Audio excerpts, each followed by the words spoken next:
Now, the numbers that you mentioned there, it's 70 millibars at that point to irrigate, and then it'll go down to 10, which you said is considered wet. Is that using the Blue Mat moisture meter? I was told, now I hear so much conflicting information online where I believe the general range for those meters would be you want to stay in between 50 and 100 millibars. Is that not correct, or what would be the ideal range to stay in?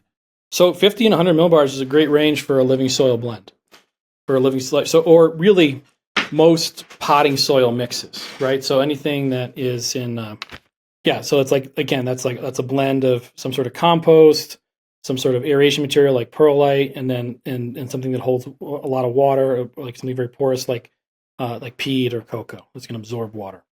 That 70-10 range, that's if you're running pure cocoa. So that's more of like a hydro kind of application.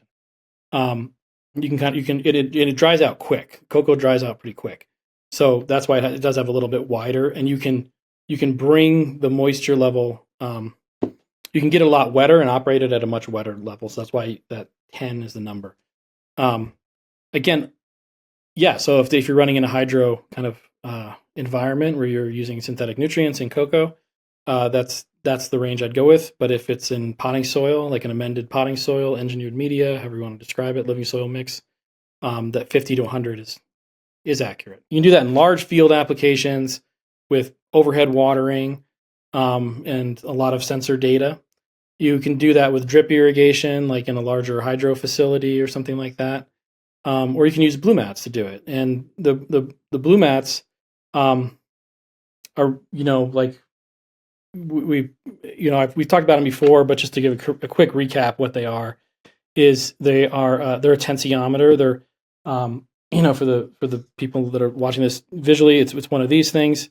It's a tube. It's a plastic tube with a ceramic tip on the top, and then there is a valve at the very top of it with a tube running through it, and that valve opens and closes based on the soil moisture level.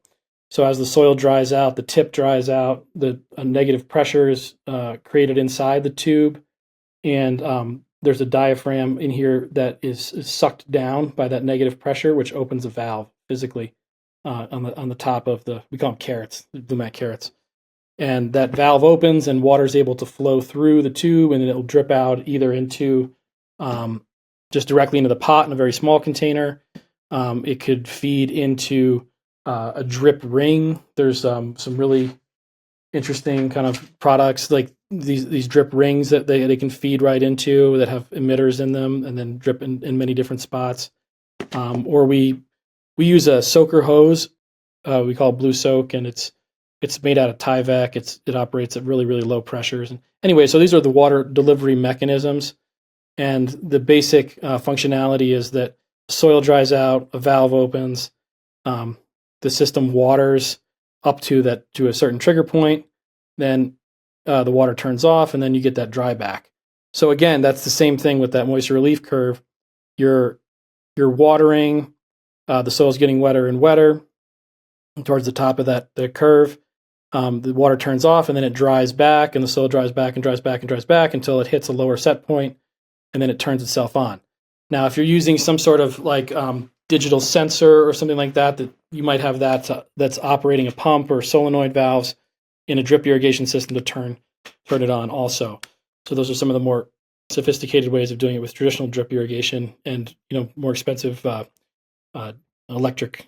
There's lots and lots of sensors that can do that, some better than others.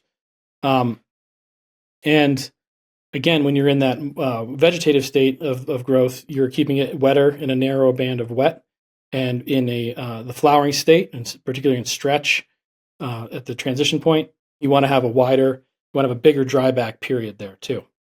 And what we found with the blue mats is that they kind of do that on their own. So when they're placed in the soil and operate, when the plants are smaller and they're in veg, they are keeping it in a pretty narrow band because they're able to water and keep up with that moisture level. So it's a much more static wet dry period in veg. And then as soon as the plants hit stretch, they start consuming water much faster. And then it takes a little bit of time for the blue mat to catch back up. So you without adjusting anything, you're getting longer dryback periods during the stretch and flower periods when there's more water consumption. So when you want more drybacks, they're kind of automatically doing that, and cycling through that moisture release curve, and really they're kind of doing this automatic crop steering just on the individual containers. This clip is brought to you by AC Infinity. Use discount code MrGrow at 15 to save on any of their products.